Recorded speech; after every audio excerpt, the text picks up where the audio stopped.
Olá a todos que estão nos ouvindo e assistindo. Eu sou a Lívia Soares, diretora de vendas especializadas de AD&F na Serasa Experian, e hoje eu recebi uma missão especial de gravar esse podcast junto com dois convidados especiais para falar de um tema que está super em alta, que é a nova normativa do Pix. Antes de mais nada, a gente vai dar um panorama geral sobre o Pix. Acho que muitos já sabem os números absurdos e relevantes e escaláveis que foi o Pix desde do momento da criação, mas eu vou trazer alguns números do ano passado, né? O Pix foi criado, na verdade, em 2020, e o ano passado ele atingiu 42 bilhões de transações. Mas eu queria dar um zoom aqui especificamente nos últimos dados mais atualizados e frescos, que foi o pico de transação que a gente teve no mês de julho desse ano, batendo 5,42 bilhões de transações, e a gente teve um recorde no último dia 6 de setembro de 227 milhões de transações somente num dia. Isso já mostra o quanto o Pix tem sido um sucesso no Brasil e também com isso traz o nosso grande desafio em relação à segurança e a nova normativa, que é o papo que eu vou ter agora com os meus dois convidados, que vão se apresentar aqui pra gente. Então eu tô com o Armando, diretor de riscos da DOC, certo? Armando, Certo? então pode se apresentar, por favor. Olivia, boa tarde. Prazer imenso estar aqui com vocês, né? O convite aqui da Serasa. Para a gente, ali da DOC, é super importante essa questão do Pix, realmente com a evolução e o crescimento. Então, assim, esse tema é um tema super relevante que eu vou ter o maior prazer aqui em discutir com vocês, a gente trocar bastante experiências. Legal, também estou com o Walter, que é o Head de Prevenção a Fraudes da Genial Investimentos. Fique à vontade para se apresentar. Obrigada pela presença. Primeiramente, obrigado ao time da Serasa pelo convite. Eu espero aí contribuir um pouco, falando especificamente dessa normativa e novas nuances aí sobre o Pix. Bom, Obrigado. muito obrigada mais uma vez. Claramente, com esse boom do Pix, vem também as fraudes. E a gente que está nesse mercado está bem cansado, inclusive, de escutar essa mesma frase. Mas a resolução do Banco Central, que é a resolução 403, seguida da instrução normativa 491, eles focam especificamente numa nova exigência de segurança, que é o dispositivo atrelado a todas as transações do Pix. E aí, só para eu dar um pouquinho de fundo para todo mundo sobre o que é essa normativa, e aí vocês podem ir contribuindo comigo, com certeza, tá? O que essa normativa diz, né? Essa normativa diz que se o dispositivo não estiver cadastrado em nenhuma das instituições financeiras, as pessoas só poderão fazer transações até R$ 200 por transação, né? Isso. Ou atingindo R$ 1.000 num dia só, né? Acumulando a quantidade de transações Pix.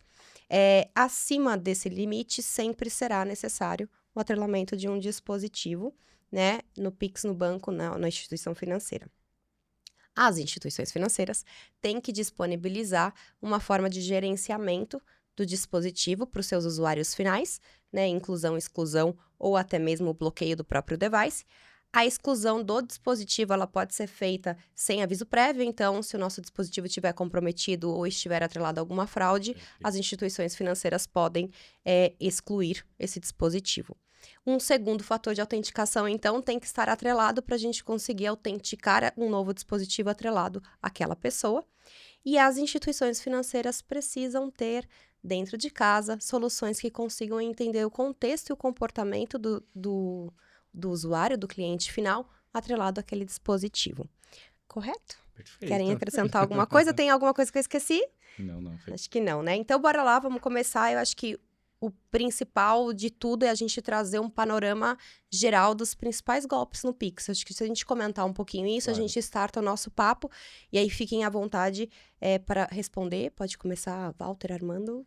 Bom, com esse advento da tecnologia e muito mais usuários utilizando dispositivos eletrônicos, a gente teve aí a pandemia, que isso deu um boom, trouxe a digitalização para o sistema bancário.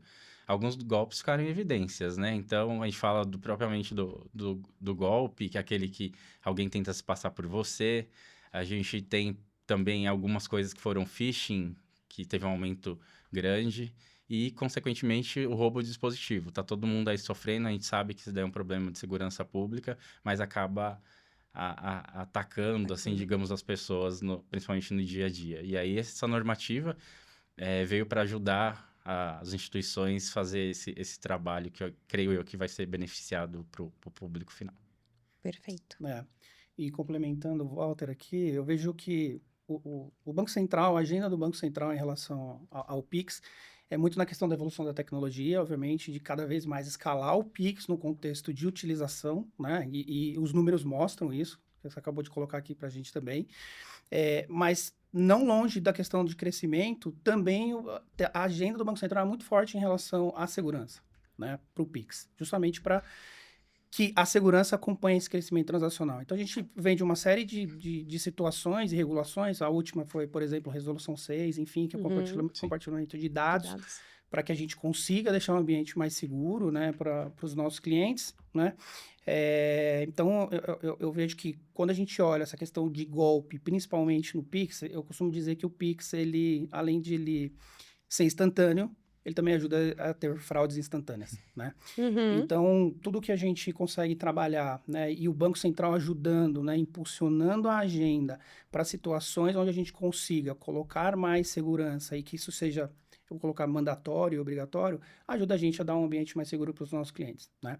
O que acontece muito é que os clientes acabam caindo muito em golpe, né? Óbvio que existe a fraude, existe o golpe, né? Quando a gente olha esse contexto de golpe, como o Walter colocou, né? Você tem o golpe do QR Code, o golpe da mensagem, o golpe da central de atendimento, o golpe do Pix falso, né? Do Pix reverso, que é porque você recebe um Pix e o fraudador te liga pedindo para você devolver o Pix. Esse é ótimo, você podia até dar o exemplo para todo mundo saber desse, porque acho que ninguém sabe. Dá um exemplo pra gente. Boa.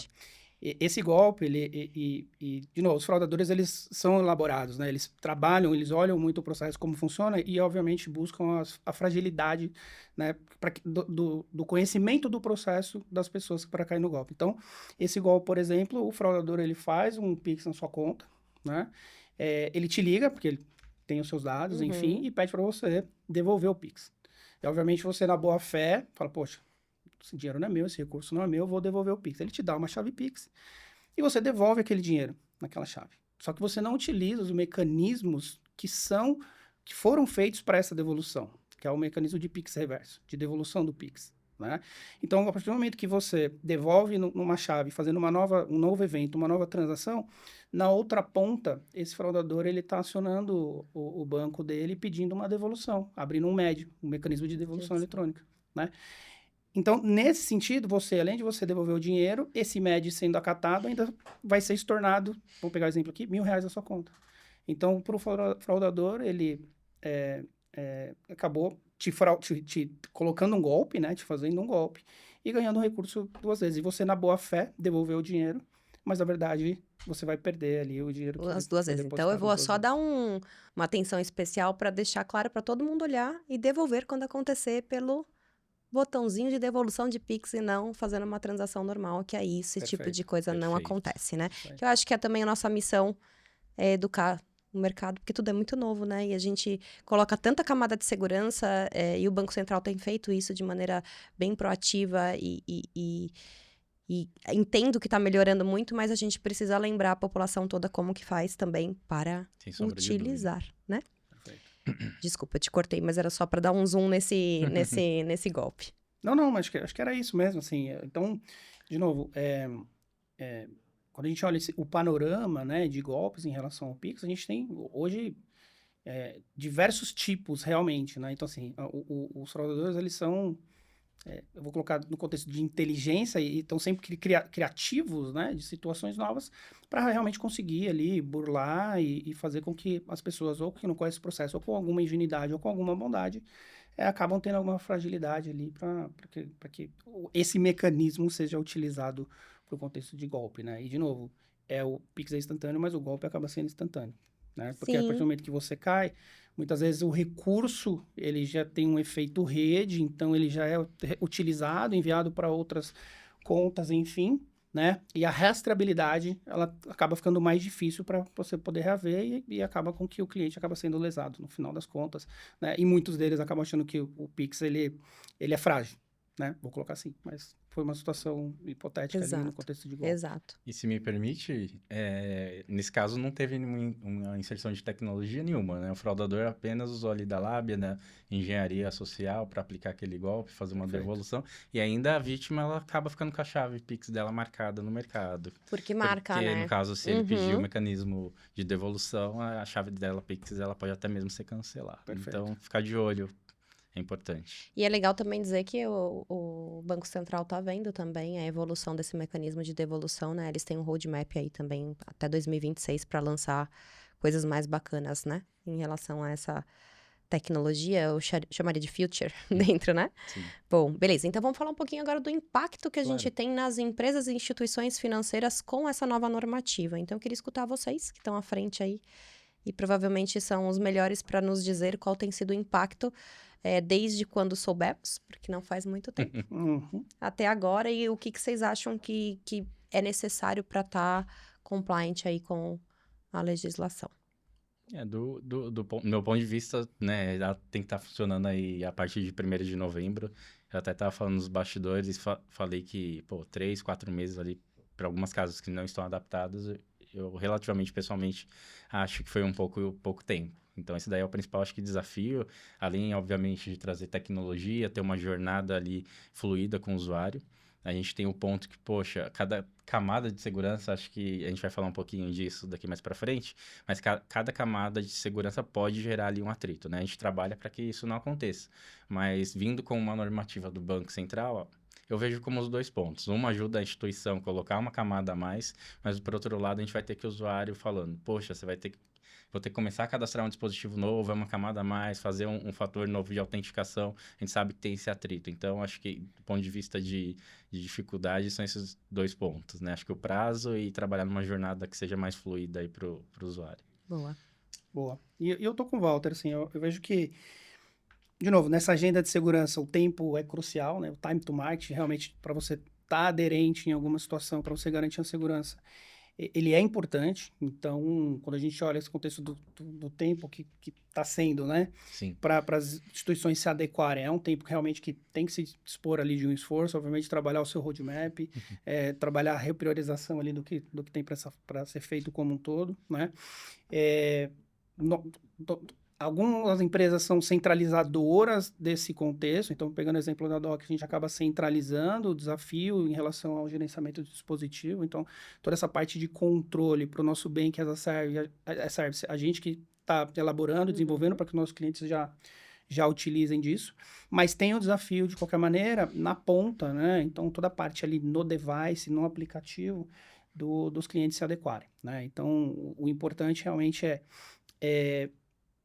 e que está claro já, né? O contexto da resolução, não um contexto normativo, mas sim um contexto de segurança realmente, é de você conseguir capturar e ter a possibilidade de ter o comportamento daquele device para aquela pessoa, para aquela determinada conta. E isso faz, né? Você fecha ali a triangulação em relação ao que te dá mais segurança de que realmente aquela transação que está sendo feita, aquele Pix está sendo executado, Perfeito. ele realmente, ele está sendo seguro, porque você tem algumas capacidades de avaliação aqui.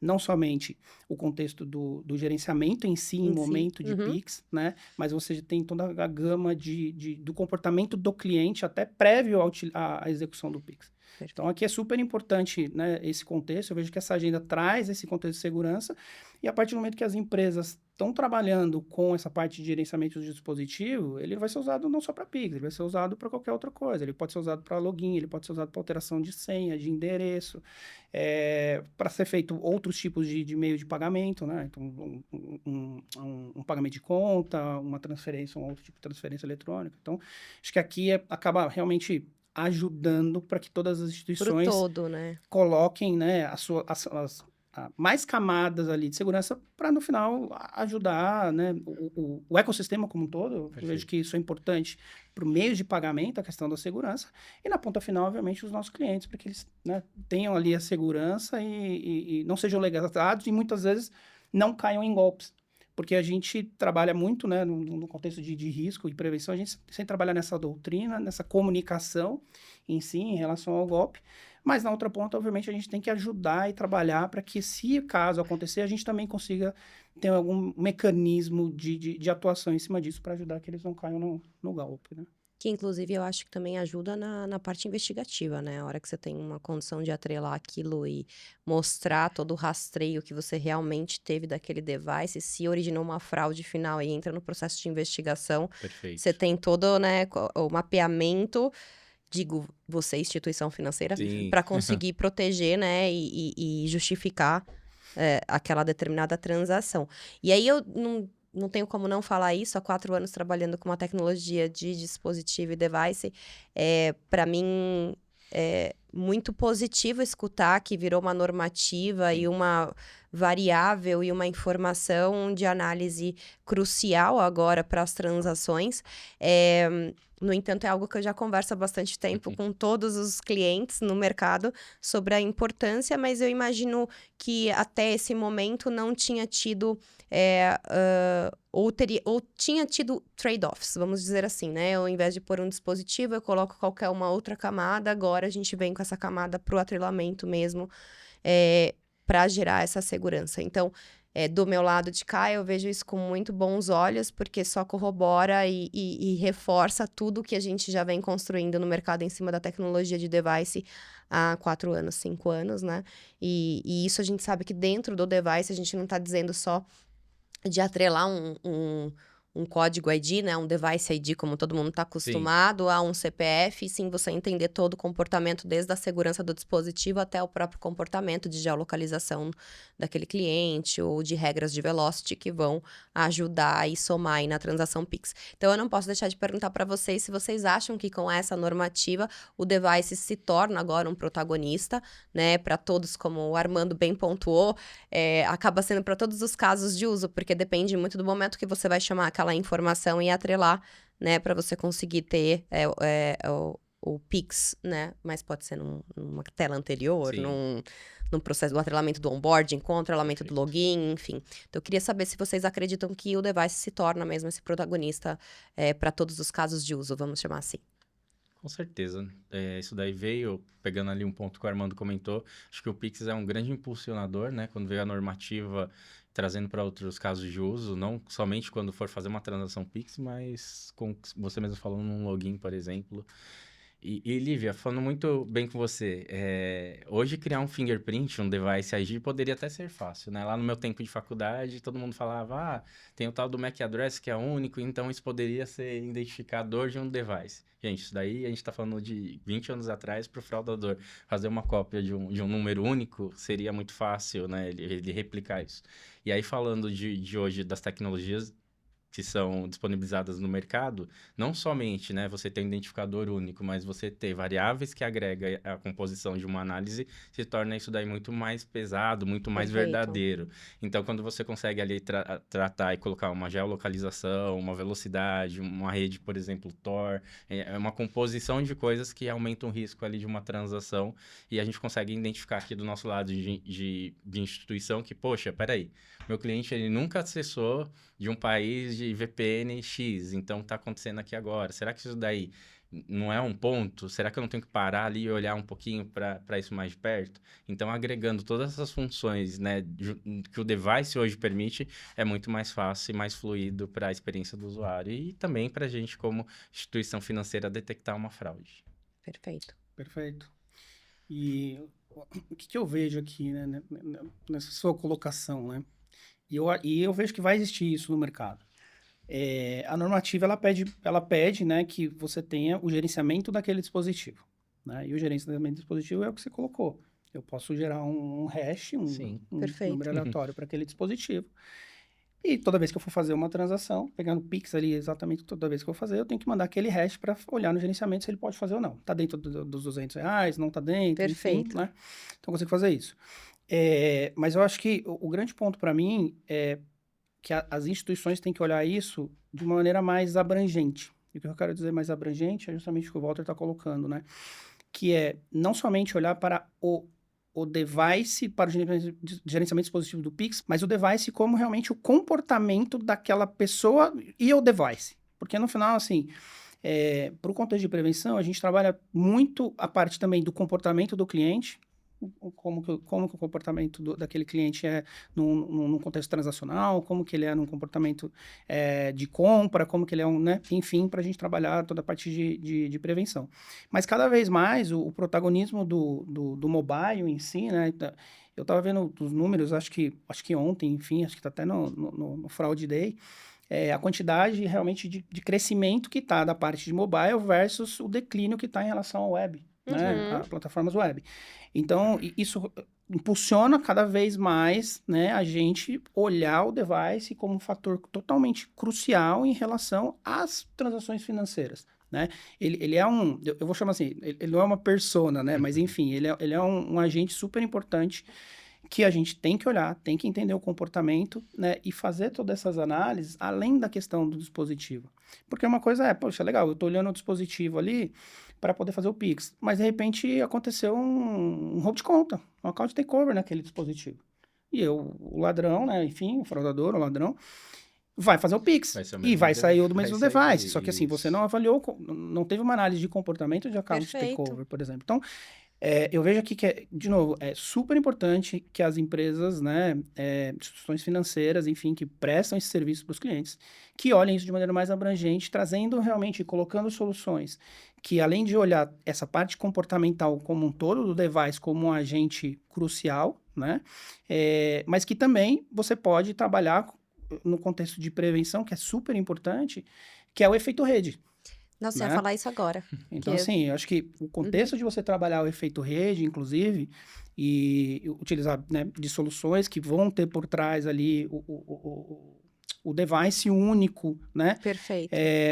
Vai fazer realmente para que você também olhe e fale, poxa, esse device já foi utilizado em alguma parte do ecossistema do pagamento brasileiro para ser cometido uma fraude, já foi atacado, já foi. Então, quando você trabalha esse efeito rede, você também garante uma segurança muito maior do que simplesmente você ter o gerenciamento do dispositivo na execução do Pix. Então, assim, eu acho que, de novo, só reforçando, é super importante que seja visto essa normativa de uma maneira mais ampla. Talvez o time para novembro seja um pouco mais difícil. Sim. Eu vejo muito isso colocando o pé no chão. Mas eu acho que isso é uma jornada. Então, de repente, você começa com uma questão do dispositivo aqui, do gerenciamento, mas não se termine aqui o trabalho. Esse trabalho continue para que você tenha a capacidade como um todo de estar trabalhando o device. Perfeito. De maneira completa. Tá? Eu ia colocar exatamente isso. E quando você fala do efeito rede, né, e a gente vê o curto espaço de tempo para adaptação e adequação à normativa, quando você não tem um efeito rede amplo, ou seja, quando você está olhando só o seu próprio efeito rede, você está deixando, inclusive, de seguir um dos pilares que o próprio Banco Central traz, quando ele traz a questão da segurança, que é a colaboração. Né? Então, quando você tem hoje uma tecnologia que pode te trazer isso de forma mais simples do que você precisar, de certa forma, plugar com vários outros players e conseguir entender qual que é aquele comportamento do dispositivo, e mais do que isso, né, gente? Eu sempre falo muito da segurança, porque quando a gente tem um jailbreak, um root, um emulador dentro do celular, é muito mais difícil você saber, e muitas das regras do efeito rede estão vinculadas à parte da segurança mesmo, porque tem uma identificação. E quando a gente trabalha o contexto, a gente não é só o contexto do dispositivo do Armando, ele é o contexto também da instituição financeira, porque daí você pode ser mais permissivo ou não, à medida que você tem um risco maior ou não. Então, pode ser que uma fraude para o Armando não seja uma fraude para o Walter, é isso que eu quero dizer, né? Às vezes, no contexto que vocês estão operando, que é algo que a gente sempre toma muito cuidado de dizer que sim, os fraudadores também são consumidores, né? Então, acaba que, às vezes, os mercados, eles se cruzam, né, em visões diferentes. Então, eu acho que ter uma boa tecnologia, é isso que eu sempre trago para todos vocês quando a gente conversa, também garantir que a gente consiga cobrir todos os contextos de negócio e todos os contextos das pessoas, né, inseridas. E aí eu não teria como não dizer e perguntar para vocês sobre a influência, porque um dos pontos da normativa é trazer a questão da gestão do dispositivo muito fortemente. Costumo dizer que quem usa o Google, e Google tá aí, né, Sim. todo mundo usa praticamente, sabe que isso já é feito muito comum, né? A troca de um dispositivo você consegue ver, até mesmo quando você usa a Apple, você também consegue ver essa experiência de troca de dispositivo. E até, no meu caso, me sinto bem segura quando eu vejo que eu mesma posso gerenciar aquilo. Então, trazendo um pouco disso, o que vocês acham que é o impacto para o cliente? Eu, enquanto cliente, adoro saber que eu que vou ter o controle daquela informação. Eu queria escutar um pouquinho vocês. Eu não sei se todas as instituições financeiras estão caminhando para dar essa autonomia para o usuário ou se vão ter outras formas de fazer.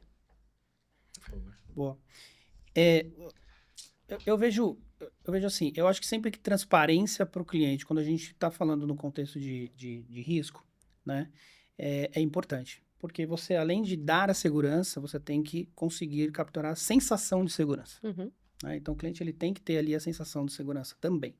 Então, o fato dele conseguir ter a capacidade de bloquear, desbloquear, cadastrar, descadastrar, etc. e tal, o dispositivo, isso vai dar para ele a sensação de segurança de, poxa, estou aqui, né, também interagindo com a minha instituição financeira para que as minhas transações sejam mais seguras. Né? Então, de novo, eu acho que aqui a parte da transparência é justamente para que a gente consiga dar essa habilidade para o cliente, mas também dar a sensação de segurança, sabe? Perfeito, perfeito.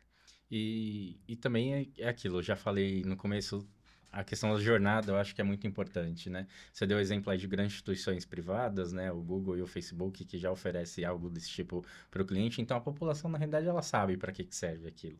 A gente tem ali um outlier que sempre tem aquele cliente ali que às vezes reclama um pouco da experiência, mas é algo que já está no dia a dia da pessoa. Então, ela sabe com certeza que aquele é um benefício para ela, né? Então, se apareceu ali, por exemplo, digamos que passe por todas as etapas de segurança e tem um novo dispositivo, minimamente ali na tela de gestão de dispositivo dela, ela sabe, opa, peraí, isso daqui não fui eu que cadastrei, digamos assim. Então, já é um sinal de alerta ali para ela tomar isso. E aí, consequentemente, acho que a gente precisa trazer o público a favor da gente, né? De caminhar junto ali, que ele também tem um papel importante quando fala de segurança. Não é algo só, por exemplo, dos reguladores, não é algo só da instituição financeira, mas também é algo de mim, como pessoa física, como usuário, como você aí, cliente do seu banco. Tem que chamar todo mundo para isso e todo mundo fazendo o elo, a gente acaba ficando todo mundo o sistema mais forte. Eu acho que a gente tem duas missões aqui, né?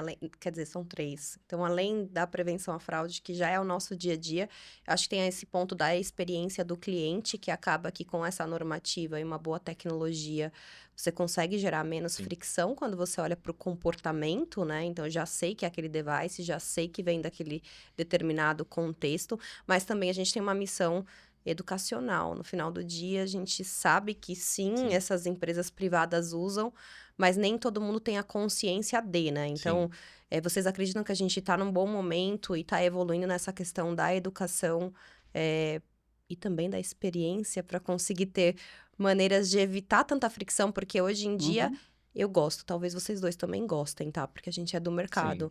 Mas eu vejo que às vezes tem o excesso de. Então, sempre pede, sempre faz. Ou naquela hora do aperto, estão pedindo exatamente na hora que eu tô mais precisando que olhem o meu contexto, estão pedindo várias camadas de autenticação. E na questão da educação, eu sei que eu fiz duas, não quero confundir vocês, mas na questão da educação, já vejo um movimento muito grande, né, até na própria TV aberta aí, que a gente consegue ver.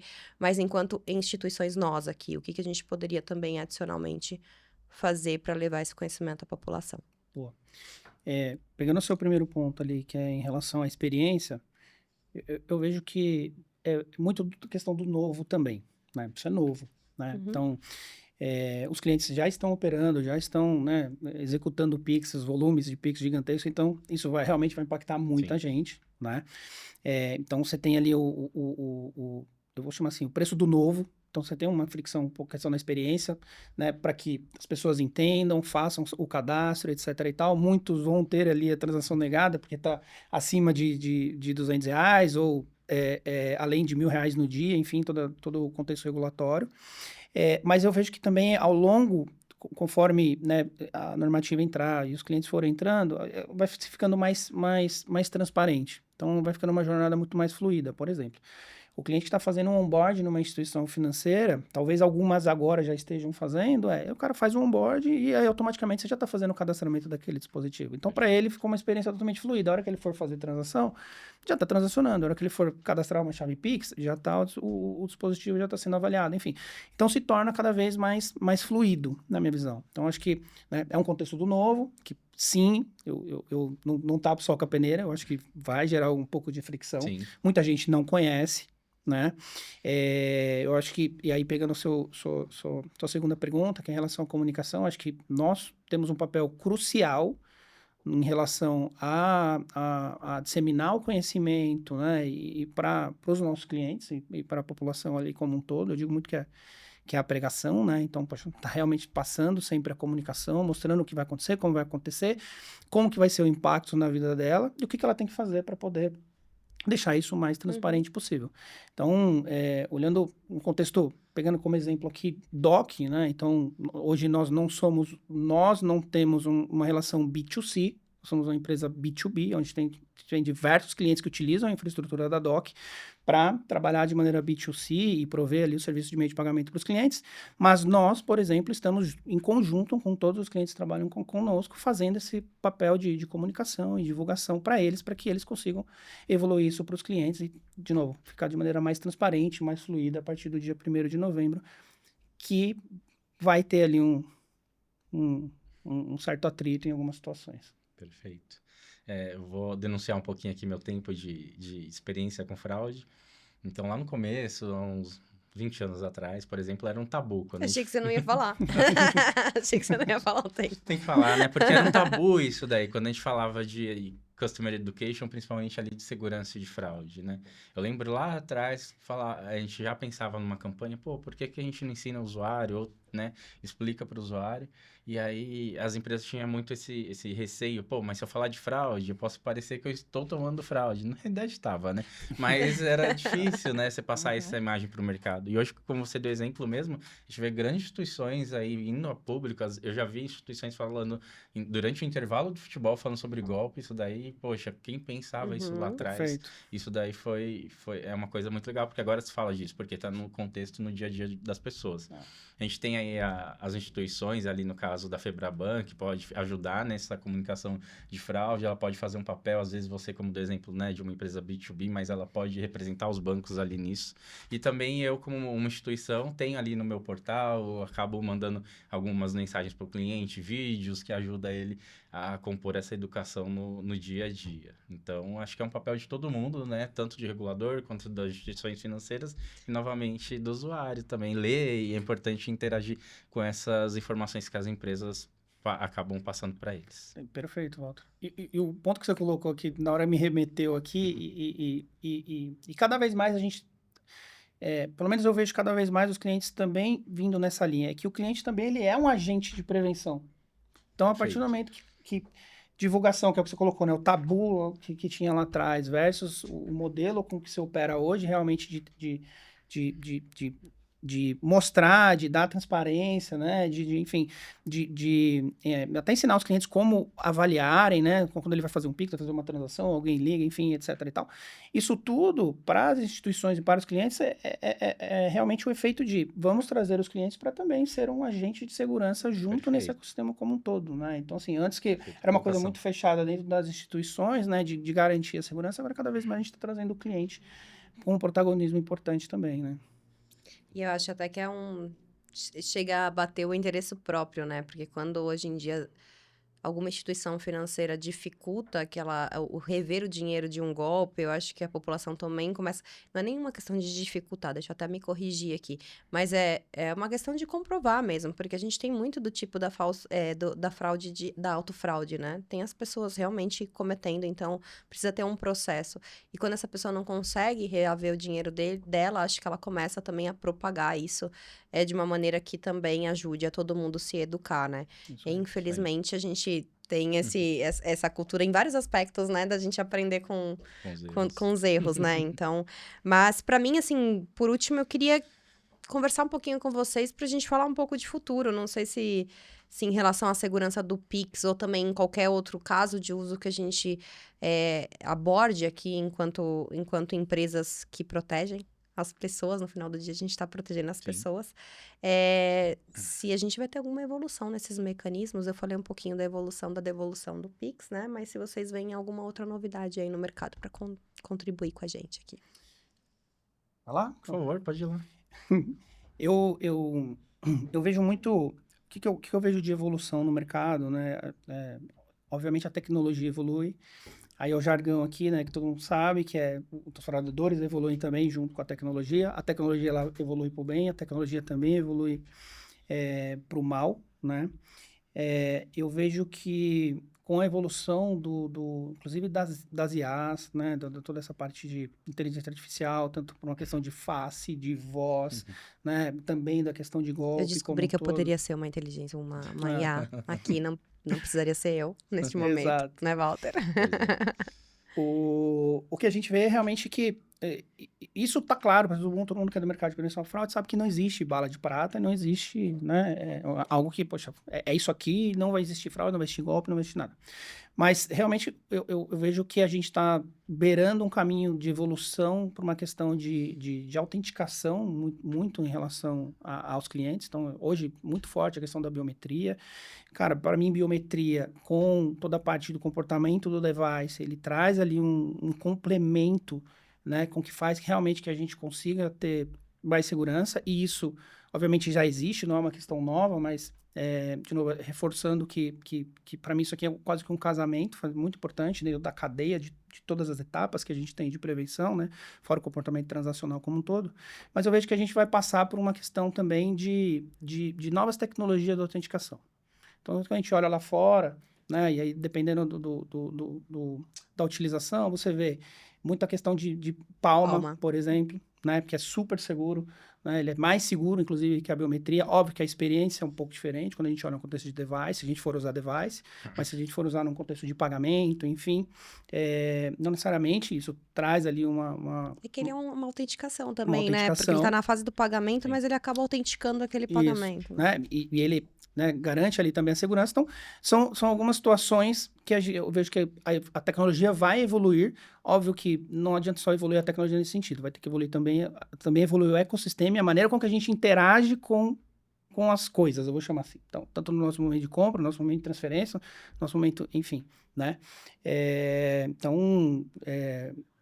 Eu vejo muito isso com relação à evolução da tecnologia, sem perder, obviamente, o viés de que não existe bala de prata. Então, a gente vai desde a camada ali da persona, da pessoa, toda a parte de device, o contexto transacional, né? Então, todas essas camadas juntas e você trabalhando uma interoperabilidade de dados aqui, de informações de comportamento, é onde você consegue realmente ser mais assertivo, né? E ter mais segurança naquele evento, naquela transação, enfim. Então, um pouco do que eu vejo no contexto de futuro. Muito Boa. bom. Pegando só essa linha, eu acho que a gente está no caminho certo. Nós estávamos falando um pouco ali nos bastidores sobre a inteligência artificial. Acho que esse tema é comum, que todo mundo sabe que é o da vez. A gente trazendo essa inteligência também para os controles de antifraude vai ajudar muito, mas também, por outro lado, o fraudador está se capacitando cada Com dia mais. certeza. A gente deu alguns exemplos ali que ele hoje já consegue simular uma voz de uma pessoa conhecida, de um rosto, só que, por outro lado, a gente precisa aqui do nosso lado ter mecanismos para também detectar esse tipo de coisa. E aí, pegando um pouco de estudo, não é só esse tipo de tecnologia que vai ajudar ou não, mas sim olhar o olhar como um todo, né? Mais ou menos ali como o Armando falou. Então, a experiência, desde do onboarding desse cara, entender se ele vai ser uma conta que a gente chama aqui de uma conta laranja, por exemplo, porque você vai pedir toda a documentação, toda a biometria, vai ser ele mesmo. E na hora do transacional desse cara, como que você vai avaliar esse tipo de coisa? Então, você já consegue, desde o onboard ali, detectar, opa, esse cliente aqui pode ser de alto risco, então deixa eu monitorar ele, como que vai ser a jornada dele dentro da minha casa, para eu poder fazer mais, apertar ele, ou até mesmo detectar a fraude antes dela acontecer. E aí, falando um pouquinho de futuro, acho que a gente já está no caminho certo, o Banco Central ali fazendo esse papel com as normativas, que vem dar um peso a mais ali, principalmente nessa parte de device. Acho que a resolução 6, que você comentou no começo, era algo que era uma dor no mercado. Para quem não sabe, só falando um pouquinho da resolução 6 aí, é um centralizador, vou ser bem simples aqui, mas é um centralizador de fraude. Então, hoje, se um cliente comete uma fraude na instituição A, eu como instituição B, eu posso consultar essa base e verificar se aquele mesmo cliente possa ser um fraudador e aí eu já me protejo. A decisão sempre vai ser minha se eu deixo ele entrar ou não na minha instituição, mas isso já com certeza mudou o patamar da fraude. Só essa resolução 6 já veio para isso e agora vindo e acompanhando essa parte de dispositivo com a evolução do Ele vai amarrando, do né? MED 2.0, acho que a gente está caminhando aí para um futuro bem interessante. E é claro, sempre tentar ali se aproximar do fraudador, né? A gente nunca vai conseguir chegar ali próximo, sempre um passinho atrás, mas é essa corrida de sempre aí que faz a nossa profissão ser tão dinâmica assim. É isso. E tão legal, né? E Porque eu tão adoro. legal.